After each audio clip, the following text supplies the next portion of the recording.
செய்தியை பார்த்து வருகிறோம். திருப்பூரில் வரதட்சணை கொடுமையால் உயிரிழந்த பிரீத்தியின் கணவர் குடும்பத்தினரும் தற்கொலை செய்து கொண்டுள்ளனர். இது குறித்த விவரங்களுடன் செய்தியாளர் பாலாஜி இணைந்திருக்கிறார். பாலாஜி, விவரங்களை பதிவு செய்யலாம்.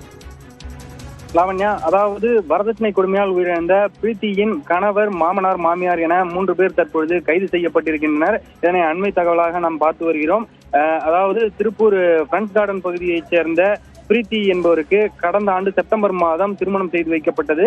இவர் ஈரோட்டைச் சேர்ந்த சதீஸ்வர் என்பவரை திருமணம் செய்திருந்தார். இந்த திருமணத்தின் பொழுது பிரீத்திக்கு வரதட்சணையாக 120 சவரன் நகை மற்றும் 25 லட்சம் ரூபாய் ரொக்க பணமானது அவரது வங்கி கணக்கில் செலுத்தப்பட்டிருந்தது. அது மட்டுமல்லாது 38 லட்சம் ரூபாய் மதிப்பிலான இன்னோவா காரும் அவருக்கு வழங்கப்பட்டிருந்தது. இந்த நிலையில் கணவர் வீட்டார் அதிக அளவில் வேலைக்கு செல்லாமல், அதாவது அவர் வைத்திருந்த நிறுவனத்திலும் சரியாக வேலையை செய்யாமல் வாடகையை மட்டுமே பெற்று வாழ்ந்து வந்ததாக தெரிய வருகிறது. சுமார் 1.5 லட்சம் ரூபாய் மாதம் வாடகையாக இவர்கள் பெற்று வந்த நிலையில் மேலும் பணம் தேவை என பிரீத்தி கொண்டு சென்ற 20 லட்சம் ரூபாய் பணத்தையும் இவர்கள் வாங்கி செலவு செய்ததாக கூறப்படுகிறது. அது மட்டுமல்லாது பிரீத்திக்கு பூர்வீக வழியில் விற்பனையான ஒரு இடத்தின் பங்கு தொகையாக 50 லட்சம் ரூபாய் வந்திருக்கிறது.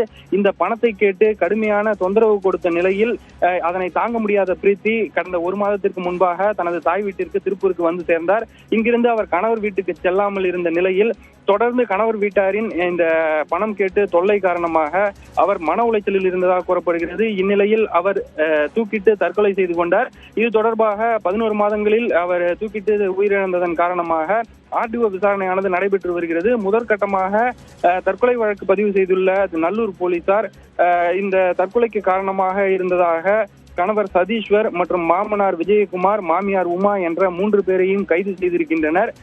மேலும் ஆர்டிஓ விசாரணையானது தொடர்ந்து நடைபெற்று வரக்கூடிய சூழ்நிலையில் பிரீத்தியின் உடலை தற்பொழுது பெறுவதற்காக திருப்பூர் அரசு மருத்துவக் கல்லூரி மருத்துவமனைக்கு அவரது பெற்றோர்கள் வந்திருக்கின்றனர்.